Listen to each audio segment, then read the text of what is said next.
В библиотеке имени Исмаила Гаспринского провели мероприятие, посвященное памяти выдающегося писателя, поэта, публициста и активного участника крымско-татарского национального движения Идриса Асанина. Читальный зал библиотеки был полон гостями. Коллеги, друзья, поклонники творчества поэта и его близкие собрались почтить память и поделиться воспоминаниями.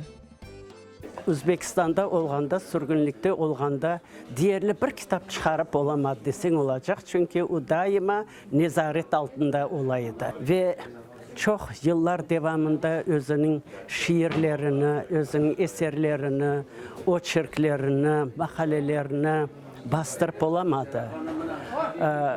Özbekistan'da olğanda, yaşlıq yıllarında o seyrek sepelek Len Bayrağı gazetasında, ondan sonra Yıldız mecmuasının sayfelerinde şiirleri camcı tahallüsünde çıkıyordu.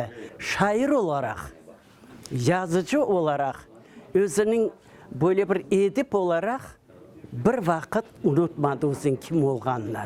Ve daima şiirler yazıp durdu ve vatanda onun şiirleri 70 yıllığı münasebetinden bir avuç toprak деген güzel bir salmaklı kitabı çıktı.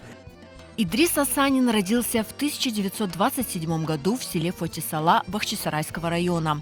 Он автор сотен стихов, поэм и повестей, множество статей и очерков. В стихах Идриса Асанина отражены все этапы жизни народа в изгнании, его борьба за возвращение на родину, за искреннюю любовь к народу и Крыму, за борьбу за возвращение крымских татар на родину. В 1950 году Идрис Асанин был арестован и приговорен к 25 годам каторги в исправительно-трудовых лагерях. Спустя 6 лет его освободили.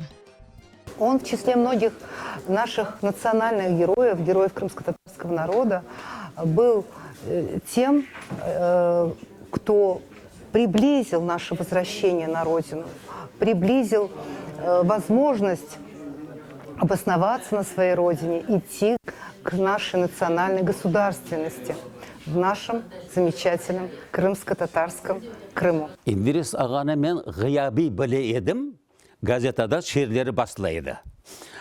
Birinci kere görüştü menen onların mahkemesinde. Kıymet kesmek de ne kadar kıymet kessen birge azlık eder. Hepsi salmaklı şiirler edi. Onun için benim aklımda kaldı bu adam ebedi. Каждый, кто знал Идриса Асанина, отмечает, он обладал глубоким и проницательным умом, был человеком с мягким характером, острым чувством юмора, невероятно совестливым и справедливым. Идрис Асанин прилагал огромные усилия для сохранения исторических памятников национальной культуры крымских татар.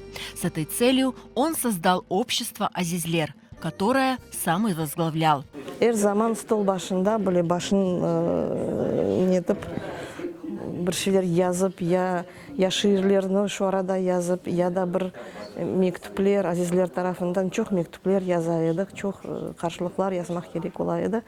Böyle her zaman böyle gecelerden düşünüp oturganı hatırlayım. В начале Нового года планируется издание книги «Уйкен Несельге», над которой сейчас работают коллеги Идриса Асанина. В нее войдут неизданные стихи поэта, его статьи и очерки об известных людях.